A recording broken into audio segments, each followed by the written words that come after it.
Salut à tous, j'espère que vous allez bien. Je vous retrouve aujourd'hui pour le In My Mailbox du mois d'octobre. Cette vidéo aurait dû être en ligne vendredi, sauf que j'ai eu un super problème avec mon appareil photo qui n'a pas tourné toute une partie de la vidéo.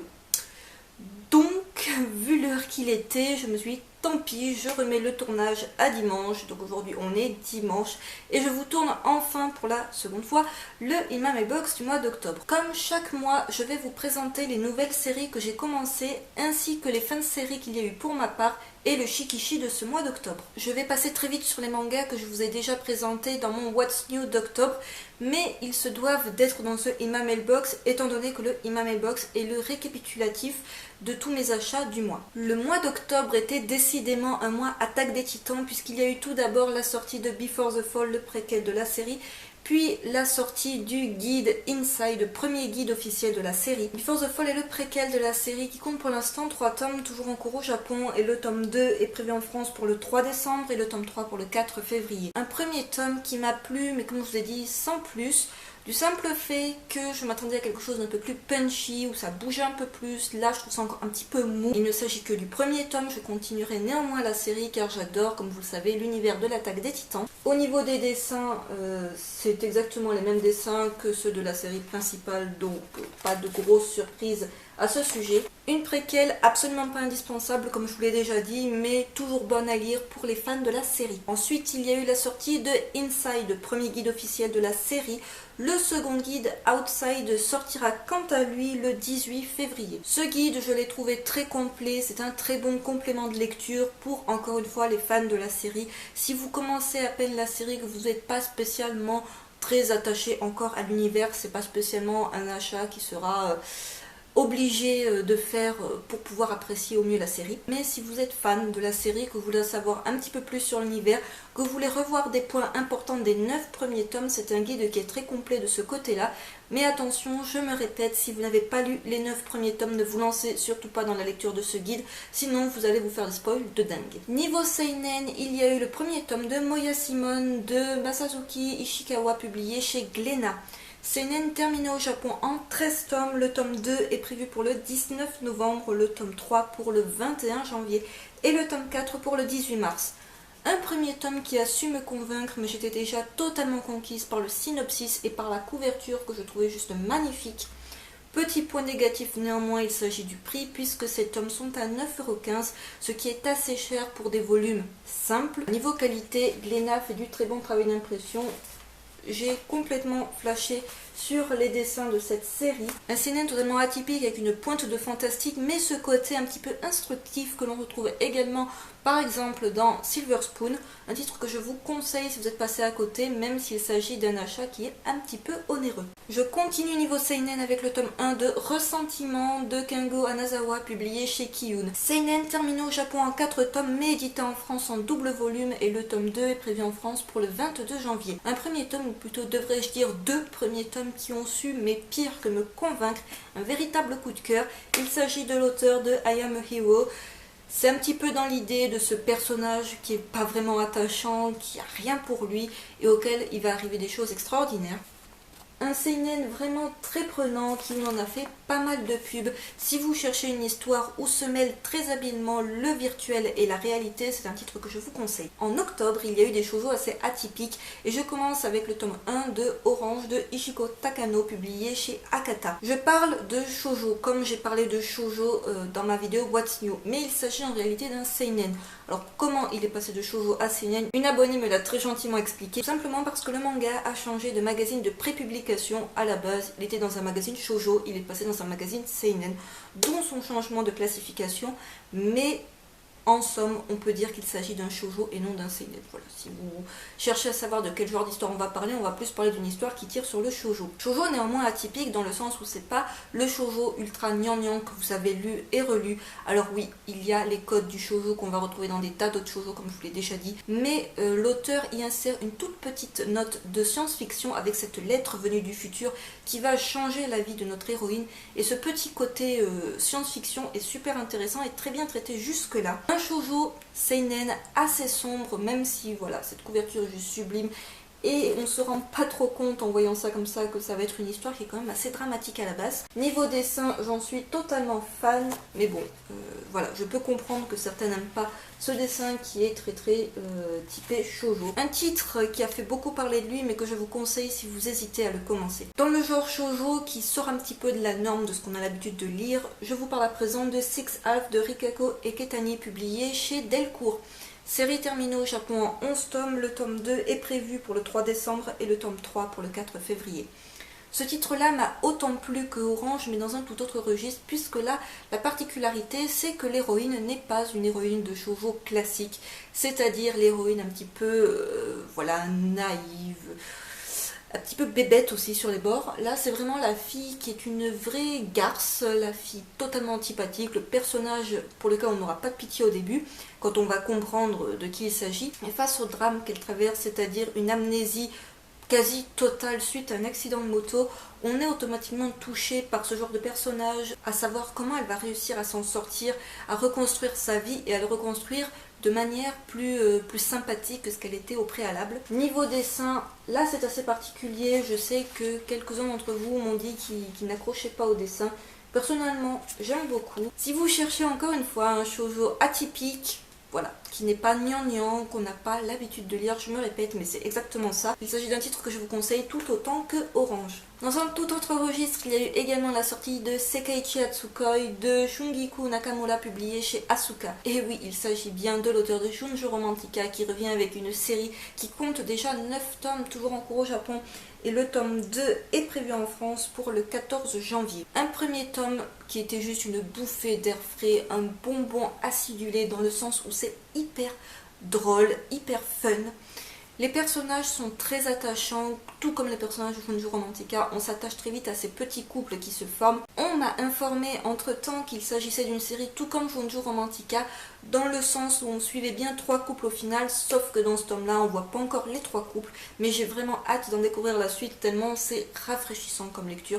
C'est juste un très bon moment, très léger. Niveau dessin, bon, si vous ne connaissiez pas les dessins de Shunjo Romantica, voilà ce que ça donne, mais c'est à peu près la même chose. Un titre que je conseille à toutes les fans de Shunjo qui hésiteraient à se lancer dans Sekaiichi, ou à toutes celles qui cherchent tout simplement un yaoi assez rafraîchissant, très drôle et pas du tout prise de tête. Pour en terminer avec les mangas que je vous ai présentés dans ma vidéo What's New, je conclus avec le coffret de Yosei.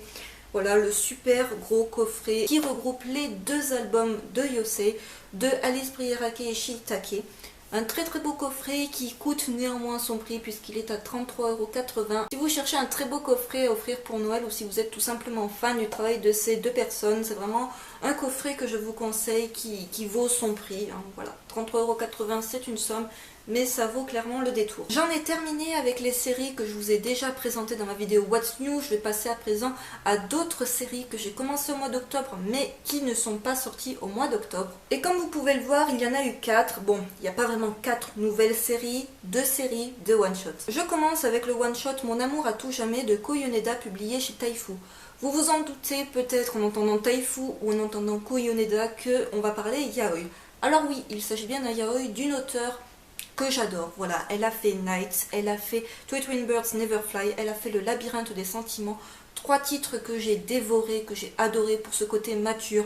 C'est pas du tout par contre le yaoi qui est drôle comme à la Sekaiichi. C'est vraiment des titres beaucoup plus matures où le sexe est mis entre parenthèses, où on va vraiment se concentrer sur les relations entre les personnages adultes donc. J'ai totalement zappé que ce titre-là devait paraître en septembre en France.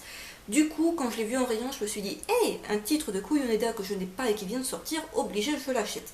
Je ne m'étais absolument pas renseignée sur l'histoire. Je sais que ce sont à chaque fois des recueils d'histoires courtes. Et là, il y en a 5, il me semble, d'histoires courtes. Un petit peu liées les unes entre les autres, mais sans plus. Malheureusement, je n'ai pas accroché à ce one-shot comme j'ai accroché aux autres séries de l'auteur. Je l'ai trouvé plus froid, les personnages beaucoup moins attachants. Je suis pas rentrée dedans, tout simplement. Voilà, il y en a qui, par exemple, Nights a su me transporter. Twittering Birds, n'en parlons pas. Mais là, l'alchimie n'a pas pris. C'est un petit peu dommage, mais bon, je voulais quand même tester. Car j'ai tellement adoré le travail de cette mangaka que je me devais d'essayer cette nouvelle série. Niveau dessin, c'est ce que je vous ai déjà montré dans Nights, dans Twittering Birds. Voilà, le trait de l'auteur est très vite reconnaissable. Un trait très fin.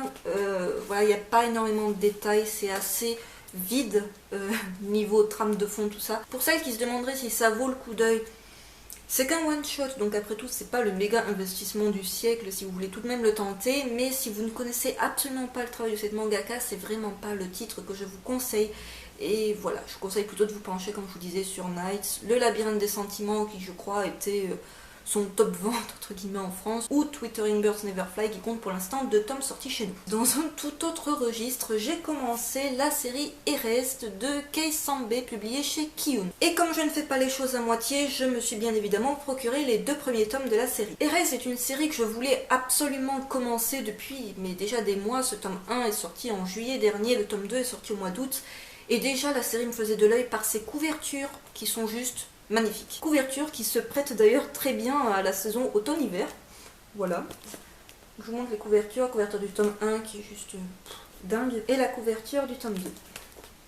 Je ne voulais pas commencer Erased pour la simple raison que ce seinen est toujours en cours au Japon avec déjà 4 tomes de parus. Le tome 3 sort la semaine prochaine chez nous, c'est juste génial. Je vais me jeter dessus, autant vous le dire, vous le verrez dans un bilan lecture bien évidemment. Et le tome 4 est prévu pour le 26 février. Kei Sambe, ça vous dit peut-être quelque chose puisqu'il s'agit de l'auteur qui a fait entre autres L'île de Ozuki et Le berceau des esprits. Et je tenais à lire ces 2 séries avant de me lancer dans celle-ci parce qu'on m'a dit que c'est un auteur qui fait du très bon et qui fait parfois du moins bon. Comme énormément de mangaka, vous me direz.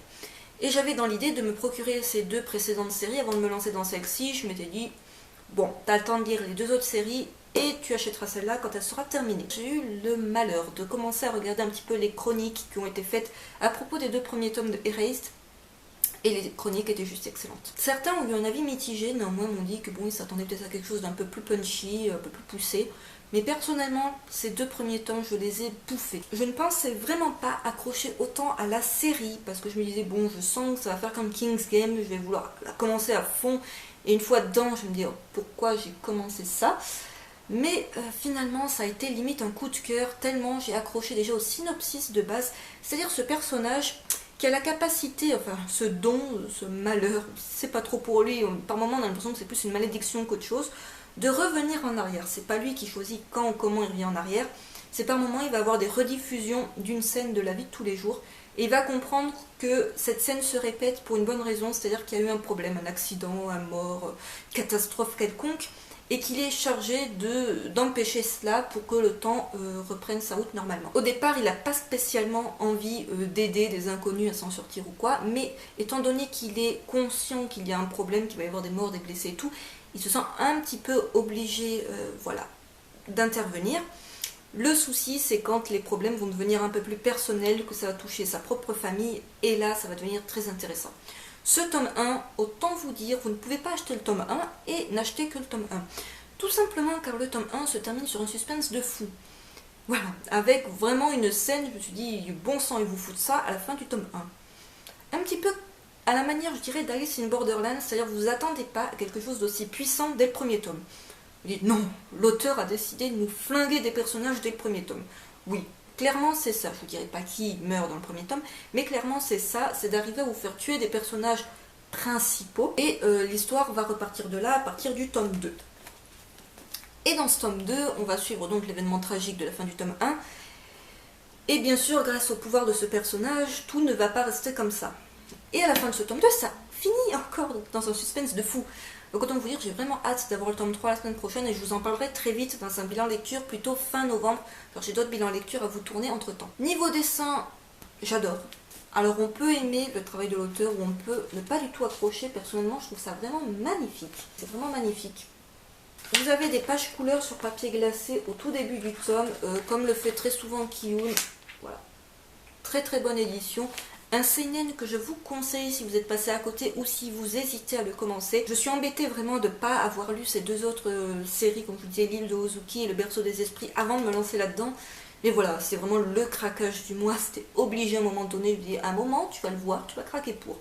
Ça n'a pas loupé. Je continue avec un one-shot dans un tout autre registre. Un one-shot qui n'est absolument pas d'actualité, enfin...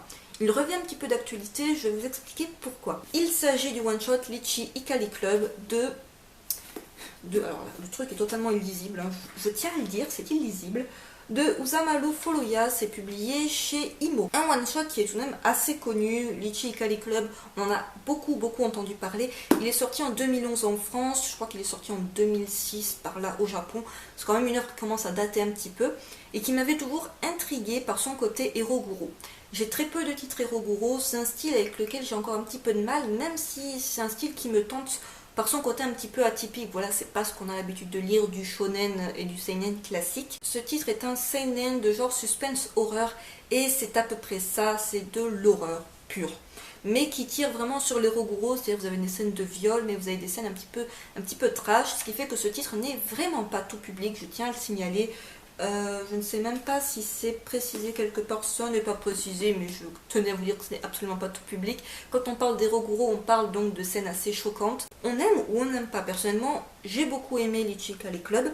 Et pourquoi je dis que le titre revient un petit peu dans l'actualité? Tout simplement car la préquelle est sortie au Japon sous le titre Notre Hikari Club et devait être publiée en France en cette fin d'année. Voilà, la préquelle est en 2 tomes.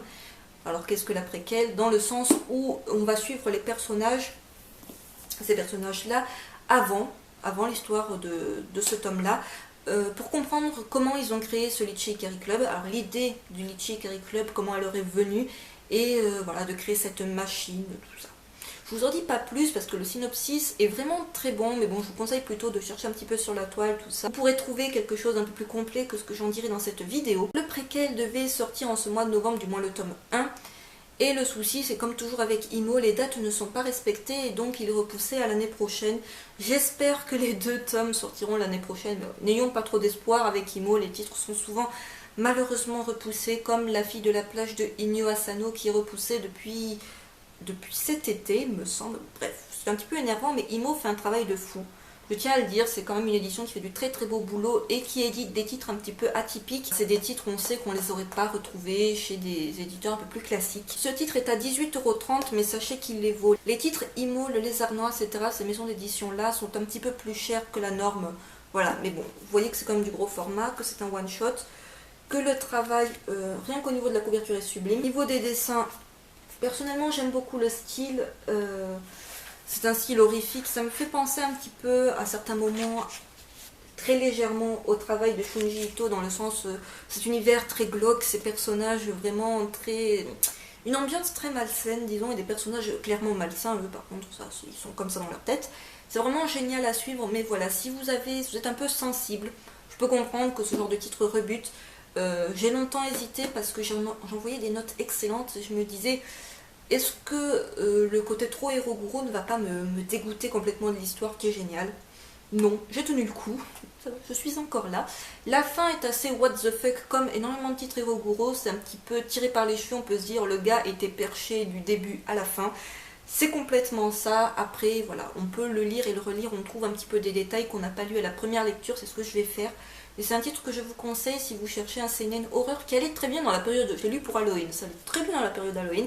C'est un titre que je conseille, mais voilà, âme sensible, s'abstenir, et les plus jeunes s'abstenir aussi, parce que c'est vraiment pas quelque chose de tout public. Et je conclus niveau nouvelle série, avec une nouvelle série que j'ai entamée, mais que je n'ai pas commencé à lire, pour la simple et bonne raison que j'attends d'avoir tous les tomes pour commencer à la lire, et quand j'aurai tous les tomes, je pense, enfin, si ça vous intéresse, vous faire une vidéo, soit une chronique, juste une chronique vidéo, soit une vidéo coup de cœur, selon ce que ça évoquera pour moi.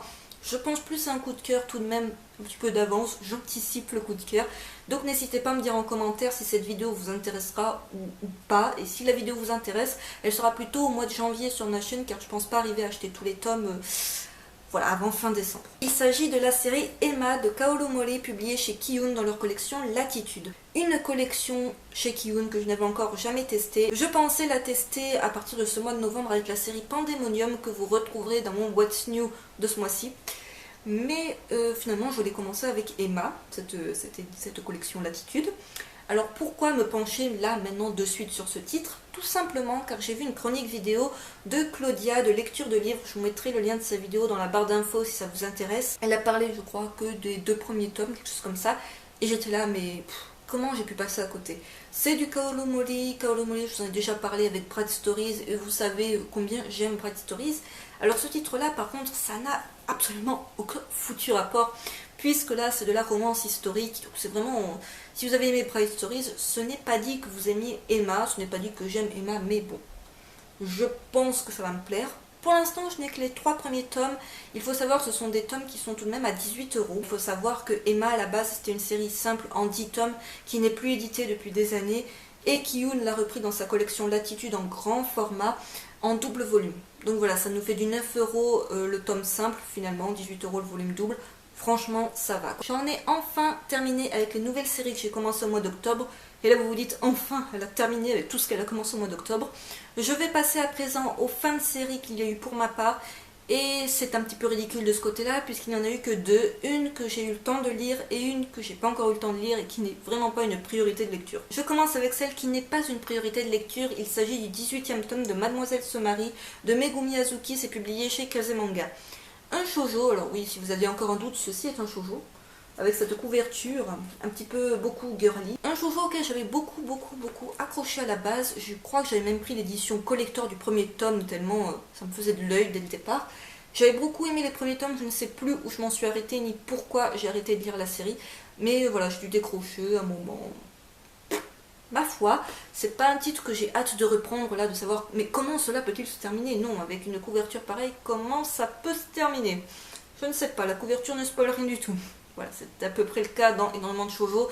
Les couvertures finales, surtout, vous spoilent un petit peu la scène finale. Comme un petit peu le dernier tome de Host Club. Niveau dessin, c'est un shoujo que je trouvais vraiment très sympathique. Un titre qui me faisait beaucoup rire, mais même si, voilà, ça va peut-être pas vous étonner que je dise ça, mais c'est un shoujo assez classique. C'est pas celui qui va révolutionner le genre, c'est celui avec lequel vous allez passer un bon moment de lecture, pas prise de tête du tout, et des petites péripéties que l'on voit venir à 20 km. Bon, bref. Le titre, pas du tout indispensable du moment, mais voilà, si vous cherchez un shoujo que vous n'avez pas commencé et qui est à présent terminé, why not? Je passe à présent à la fin de série que j'ai enfin eu le temps de lire. Il s'agit du 3e tome de Heavy Litter de Issei Fuku et Kojino, publié chez Ki-Yoon. Un seinen dont je vous ai beaucoup parlé cette année, du moins je vous ai parlé du tome 1 et du tome 2, c'est déjà pas mal. Et ce tome 3, j'avais franchement hâte de le lire car je ne savais pas trop comment cela pouvait se terminer, étant donné que le tome 2 voilà, relevait un petit peu le niveau de tome 1. Tome 1 sympathique mais un petit peu barbant, tome 2 un petit peu au-dessus, et tome 3... ouais, je ne suis pas néanmoins déçue de la série, mais j'attendais quelque chose de peut-être un peu plus poussé, un peu plus original. Soit, ça n'a pas été le cas, c'est pas non plus la série que je déconseille au possible, mais si vous êtes passé à côté, comme Mademoiselle se marie, c'est pas bien méchant. Alors vous allez me dire, oui, mais une série en 3 tomes, il y avait très peu de chances que ça soit génialissime, que ça envoie du lourd, un truc de dingue.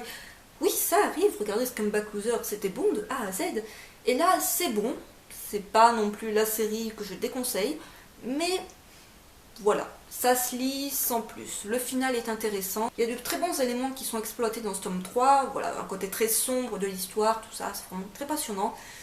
Et finalement, que 3 tomes. Alors je dis pas qu'il aurait fallu étendre la série sur une dizaine de volumes, mais peut-être juste un tome ou deux de plus pour développer un peu plus ce qu'on voit dans le tome 3, ça aurait été intéressant, mais ça c'est malheureusement souvent le cas avec les séries dites trop courtes. Niveau dessin, voilà, je vous avais déjà parlé de ce contraste de noir et blanc, un petit peu à la Shiki, que personnellement j'aime beaucoup, qu'on aime ou qu'on n'aime pas, hein, mais bon, personnellement j'aime beaucoup. Le travail des couvertures aussi, d'avoir une couleur différente par couverture, c'est assez sympathique. Un seinen qui m'a assez plu, mais qui ne sera pas du tout dans mon top seinen 2014, un titre que je conseille pas spécialement si vous êtes passé à côté. J'en ai terminé au niveau des mangas, je passe à présent au Shikishi de ce mois d'octobre, et si vous ne l'aviez pas vu, il s'agissait du Shikishi de la série King's Game. Avant-dernier Shikishi, le dernier sort ce mois-ci, je pense qu'il devrait être disponible la semaine prochaine d'ailleurs, et il s'agira du Shikishi de The Arms Peddler. Voilà, on termine par une série qui envoie du lourd, et le Shikishi en lui-même envoie du lourd. Je reviens 30 secondes à ce Shikishi-là, donc Shikishi de la série King's Game. Si vous me suivez depuis un petit moment, vous savez très bien ce que je pense de King's Game. Si vous me rejoignez à peine sur ma chaîne, voilà, King's Game, j'aime sans aimer. Voilà, c'est une relation un petit peu amour-haine avec cette série, dans le sens où il y a des très bons éléments, où j'adore les survival games, ce côté un petit peu horreur, voilà, ce seinen palpitant qui va vous tenir en haleine. Mais quand j'ai vu la fin de la première saison, je me suis dit non, ok. J'attaque la 2, je me dis bon, ok, et là je vois la 3 qui va arriver, je me dis non, ça va pas le faire, ça va pas le faire. Est-ce que je ferai la saison 3 d'ailleurs? À voir comment la saison 2 se termine. Bref, je vais en revenir à ce pauvre Shikishi laissé dans l'abandon depuis tout ce temps-là. Donc Shikishi qui est assez sympa quand même. Je le trouve plus sympathique que le précédent qui était sur la série Lucica Lucica. Shikishi qui était sympathique, mais dans le sens où Lucica Lucica c'est vraiment